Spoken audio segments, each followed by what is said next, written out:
আমার তো 25 বছর বয়স। বেশি বয়সও নয়, গাড়িও খুব, দায়িত্ব খুব। আর বলতে চাই যার নতুন ছেলে আসতে চাইছে গাড়ি লাইনে, সে 2 মাস 3 মাস কারোর সঙ্গে একবার থেকে দেখতে হবে, কিন্তু তাকে ট্রাই করতে হবে। হ্যাঁ, আইডিয়া একবার নিয়ে নিলে এই গাড়ি চালানো 2 মাসে অনেক। 2 মাসে কেউ বাইরে ঘুমোলে তোমাদের যা ডিজেল চুরি হবে 10,000 20,000 টাকার ডিজেল প্রত্যেক সময় ট্যাঙ্কারে থাকে। আমাদের বড় ট্যাঙ্ক আছে, অবশ্যই 30 টাকা দরবানকে দিলে, সিকিউরিটিকে দিলে সেটা গায়ে লাগবে না। আমাদের পয়সা 10,000 20,000 টাকার তেলটা বেঁচে যাবে, খুব মূল্যবান। Hello guys, good afternoon. আমি দুর্লভ, আপনাদের হৃদয় থেকে অভিনন্দন। ডিউটি এতক্ষণ হয়ে গেছে, একটা দাদার কাছে এসেছি একটা গাড়ি রিভিউ করব বলে। দাদাকে বলেছি গাড়িটা একটু আগিয়ে দিতে, দাদা গাড়িটা একটু আগিয়ে দিচ্ছে। গাড়ির নাম আইচার প্রো 3019। গাড়ির ফুল বডি ওয়াক অ্যারাউন্ড করে নিই। গাড়ির নাম Eicher pro 3019, full body container গাড়ি। এটা গাড়িতে এখন টায়ার লোড আছে 18.5 টন গ্রস ওয়েট, 4 সিলিন্ডার গাড়ি, 3.8 লিটার BS6 ডিজেল ইঞ্জিন, 18 লিটারের ইউরিয়া ট্যাঙ্ক আর 428 লিটারের ডিজেল ট্যাঙ্ক। এটা টায়ারের রেডিয়াল মাপ হলো 295, 90 আর 20, সব কটা রেডিয়াল টায়ার। এটা স্পেয়ার হুইল এখানে থাকে।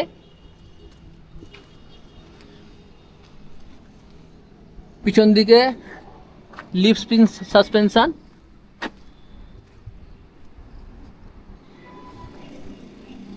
পেছনে দুটো রিভার্স সেন্সার আছে এখানে। পুরো গাড়ি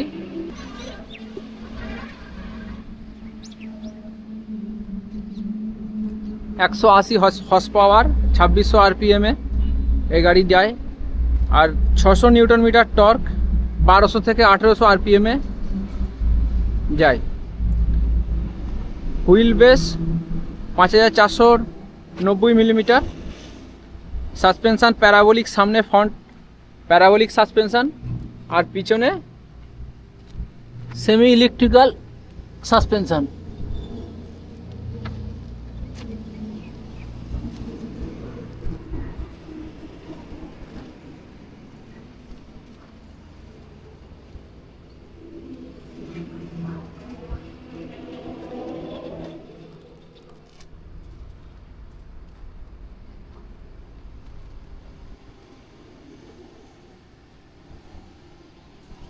চলুন, এ আমার দাদা, এই গাড়ির ড্রাইভার। দাদার সঙ্গে একটু কথা বলবো।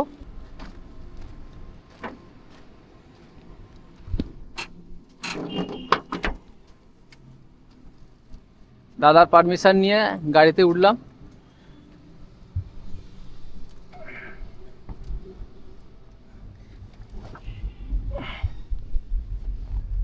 পিছনে এটা শোবার জায়গা, এতটা জায়গা আছে পিছনে। পেছনে রেয়ার উইন্ড আছে, এখানে হাওয়া এয়ার ভেন্টিলেশনের কোনো অসুবিধা হবে না। এখানে হাওয়া লাগানো যাবে, হাওয়া আসবে। আচ্ছা, 7 গিয়ারের গাড়ি এটা, রিভার্স নিয়ে 8। এইখানেই হ্যান্ড ব্রেক দেওয়া আছে গাড়ির। এইগুলো ইনস্ট্রুমেন্ট ক্লাস্টার।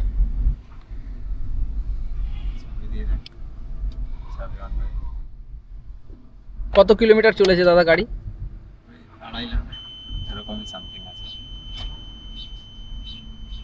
এই ইনস্ট্রুমেন্ট ক্লাস্টারের সিস্টেমটা কি?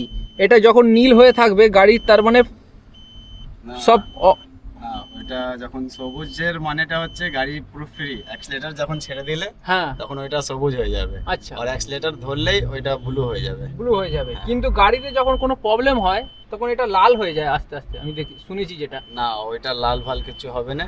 যখন রেস বেশি হলে গাড়ির, তখন লাল হবে, ওইটা সিগন্যাল দেবে, পুরো মিটার লাল হয়ে যাবে। আচ্ছা, আইচারে এটা সিস্টেম আছে। 2,54,528 কিলোমিটার গাড়ি চলে গেছে, তাই তো? হ্যাঁ,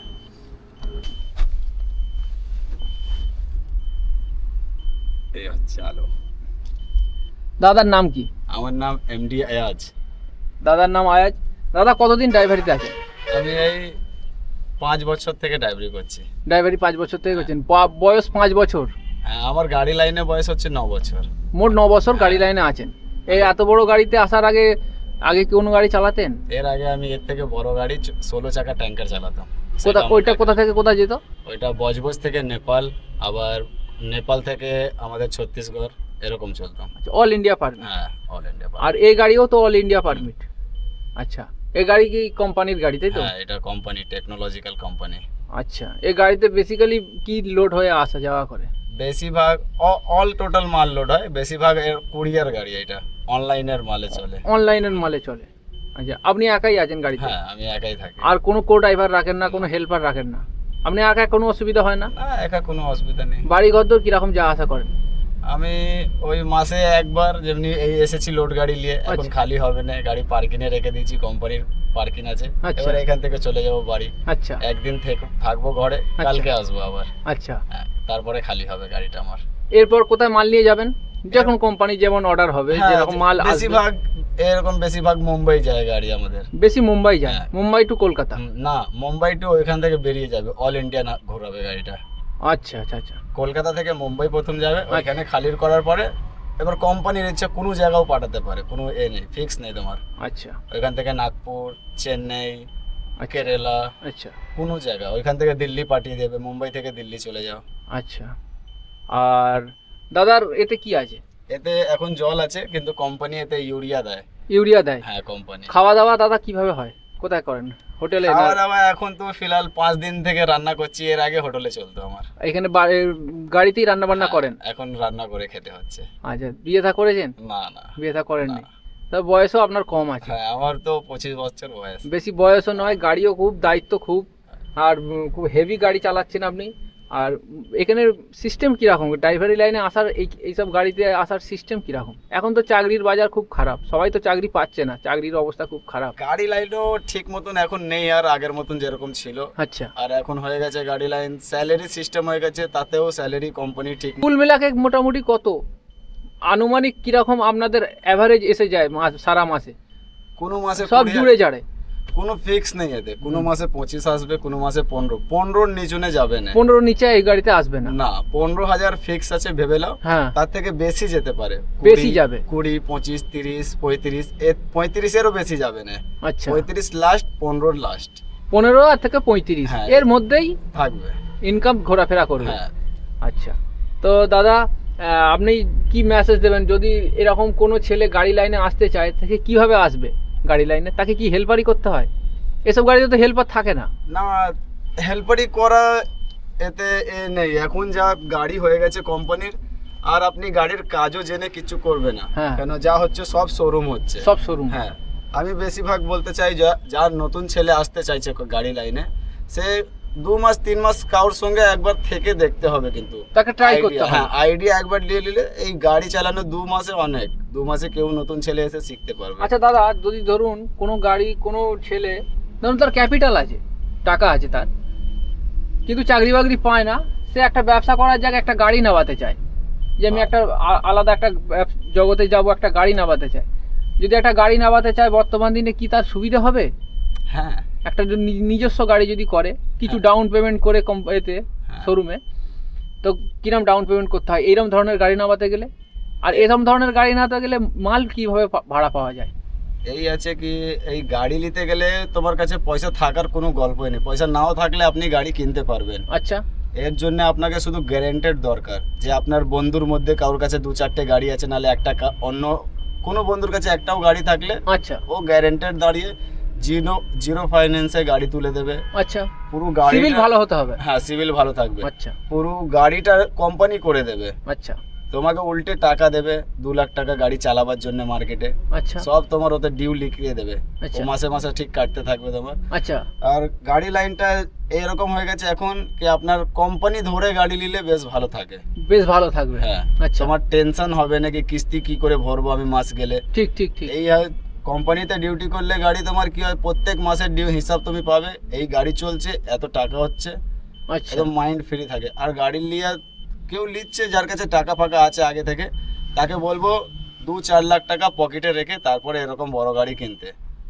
তবে ও সাকসেস হয়ে যাবে। আর যদি ধরুন 2-4 লাখ টাকা যদি না থাকে, পুঁজি যদি না থাকে, তাহলে কিন্তু এর ভাড়া পাওয়া খুব সমস্যা, ট্রান্সপোর্ট ধরতে হবে, হ্যাঁ। অনেক কিছু সমস্যা নিজেকে ফেস করতে হবে সমস্তটা। হ্যাঁ, তার জন্য একটু যে নিজে নতুন মালিক হচ্ছে, নতুন গাড়ি কিনছে, তাকে বলবো নিজেই গাড়ির মধ্যে থেকে 2 মাস 3 মাস ঘুরতে হবে। অল ইন্ডিয়া জুতাই তুমি গাড়ি চালাচ্ছ, ঠিক ঠিক। গাড়িতে ঘুরে সব দেখে নাও কি জায়গা আছে, কেমন কোথায় কি জায়গা টোল আছে, লাগে না লাগে, হ্যাঁ কিরকম আছে, কত ডিজেল খাচ্ছে গাড়ি, কোথায় ট্রান্সপোর্ট আছে, কোথায় দাঁড়ালে ভালো, কোন জায়গা খারাপ, সব মালিক বুঝতে পারবে। ঠিক। তাতে কি হবে, পরে মালিককে টেনশন হবে না কি হ্যাঁ আমার ড্রাইভার এমুক জায়গা দাঁড়িয়ে গেছে, ডিজেল চুরি হয়ে যাবে, এই হবে সেই হবে। এখন তো ওগুলো চুরি হবে না। চামারি হচ্ছে চারিদিকে, হ্যাঁ হচ্ছে, চারিদিকে কিন্তু চুরি চামারি হচ্ছে। তাতে আমি বলবো সেই ড্রাইভারের ভুলে চুরি হচ্ছে। হ্যাঁ, ড্রাইভারদেরও কিছু ভুল আছে। হ্যাঁ। এবার দেখুন, আপনারা সারাদিন গাড়ি চালাচ্ছেন, রাতের দিকে শুচ্ছেন যখন, না, তখন আমাদের কোম্পানি তো বলেছে কি আপনাকে আমি পার্কিং দিচ্ছি, আচ্ছা।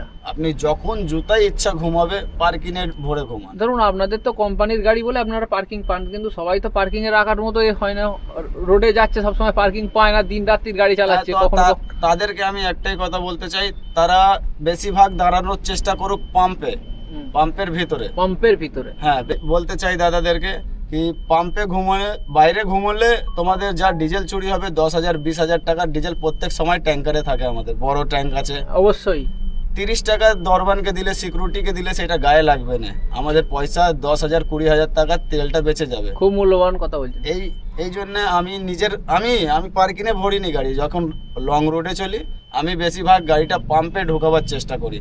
কোনো পাম্পে ঢুকিয়ে দিলে ফুল সেপারেটে থাকে গাড়ি, ক্যামেরা আছে, চুরি হয়ে যাক আমার গাড়ি পাম্প থেকে, পুরো গাড়িটা নিয়ে চলে যাক, কোনো চাপ নেই, ক্যামেরা আছে, ক্যামেরাতে রেকর্ডিং থাকবে, দেখতে পাবো আমি, মালিককে দেখাতে পারবো, কোনো কোর্টে পুলিশকে কাউকেও দেখাতে পারবো। কিন্তু রাস্তায় তুমি যখন দাঁড়াচ্ছ, তোমার তেল চুরি হয়ে যাচ্ছে, মালিক তো আর বিশ্বাস করছে না, না না না না, আমার তেল চুরি হয়ে গেছে, কি করে হয়েছে তুমি তাই তো, প্রুফ দিতে পারছো না, ড্রাইভারকে অবিশ্বাস করছে। হ্যাঁ, সেটা মালিক পয়সা কেটে নিচ্ছে, মালিকের সঙ্গে ড্রাইভারের একটা বিশ্বাসের সম্পর্ক ভেঙে যায়। হ্যাঁ, তাই জন্য আমি বলতে চাই যত নতুন ছেলে নতুন ড্রাইভার সে বেশিরভাগ পাম্পে ঘুমোলে বেশি ভালো। খুব ভালো। হ্যাঁ।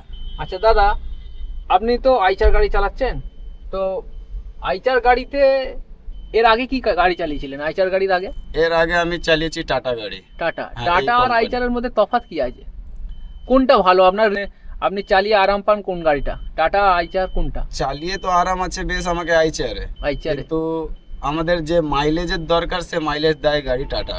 টাটা বেশি মাইলেজ হ্যাঁ, দেয়। টাটার এর মাইলেজ, মাইলেজ কি রকম হয়? এর মাইলেজ আছে 6.3 লোড গাড়ি। লোড গাড়িতে? হ্যাঁ, এর পাসিং আছে 18 টন 500 পাসিং আছে। 18 টন 500। আমরা মাল বই 10 টন মাল বই, গাড়ির ওজন আছে 7 টন, মাল নিয়ে 10 টন 17 টনের আন্ডারে চলে পুরো গাড়িটা। 17 টনে, হ্যাঁ। আমাকে মাইলেজ দেয় লোড গাড়িতে গাড়ি আমার 6.3, হুম, আর খালি গাড়িতে আমাকে দেয় মাইলেজ 7.7। 7.7।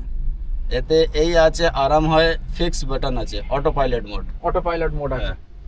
অটো পাইলট যখন আমরা এক্সপ্রেসওয়েতে চলি, হুম। অটো পাইলট মেরে দিই, দুটো পা তুলে রিল্যাক্সে বসে একদম আরাম দিয়ে গাড়ি চলে। আচ্ছা, এতে এসি আছে কি? কুলার, সব কুলার আছে? হ্যাঁ সব। আচ্ছা, এসি সিস্টেম লাগানো নেই তাই তো? এটা 12 ভোল্টের চার্জার আছে তাই তো? আর এইটা কিসের আলো? এইটা ওইটা হেল্প বাটন। Help button? হ্যাঁ। আচ্ছা, এইখানে এই বাটনটা টিপলে কি কোনো জায়গায় সিগন্যাল না, যাবে? না কিচ্ছু যায় না, ওইটা এরকম আছে। আচ্ছা। আমরা অনেকবার ট্রাই করেছি, কিচ্ছু হয় না। আর এই যে ক্যামেরাটা আমি দেখতে পাচ্ছি সামনে, এই ক্যামেরাটার কাজ কি? এটা কেবিনের ভিতরে আর বাইরে রেকর্ডিং করে 24 ঘন্টা। আচ্ছা আচ্ছা। কখন কি হচ্ছে না হচ্ছে কোম্পানি 24 ঘন্টা ফলো রাখে ফলো আমাদের রাখবে? থেকে। হ্যাঁ, আচ্ছা। কিচ্ছু হলে কোম্পানি আমাদেরকে ভিডিও পাঠিয়ে দেয়, আমাদের থেকে কিছু মিস্টেক হলে কোম্পানি দেখে আমাদেরকে বলে। আমি যে এখানে আপনার সঙ্গে ভিডিও করছি, এতে কোনো অসুবিধা হবে না? না না, কোনো অসুবিধা নেই, এটা আমি তো পারমিশন দিয়েছি, আমি ঠিক। বসে আছি কেবিনে, ঠিক ঠিক। কোনো অসুবিধা হবে না। আর আমার এতে তো সব রেকর্ডিং অলরেডি হচ্ছে। সব। হ্যাঁ।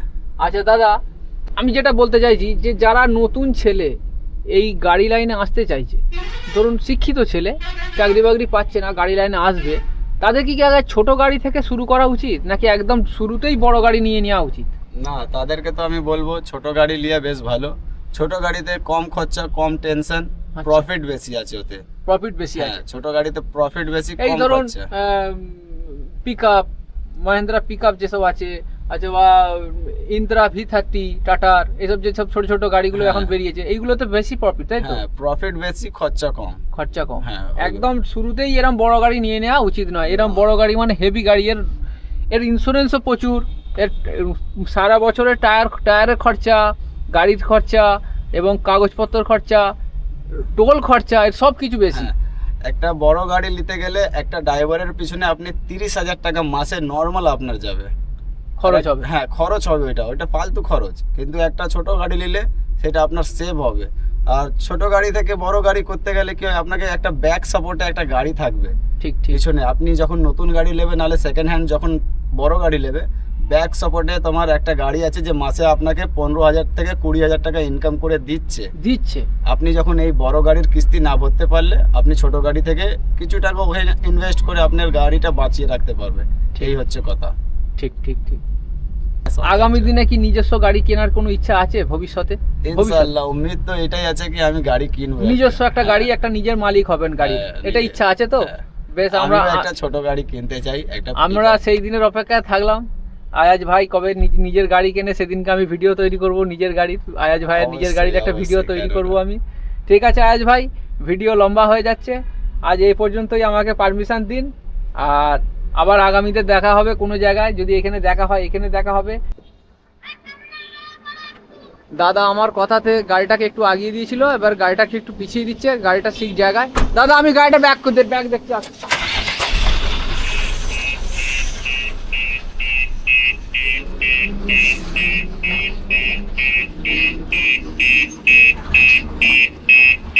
আসুন আসুন আসুন আসুন।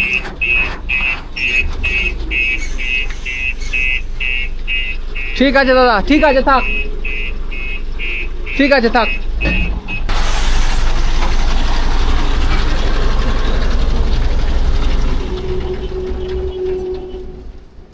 এই হচ্ছে আমার ছোট গাড়ি, যা আমি একা চালাই।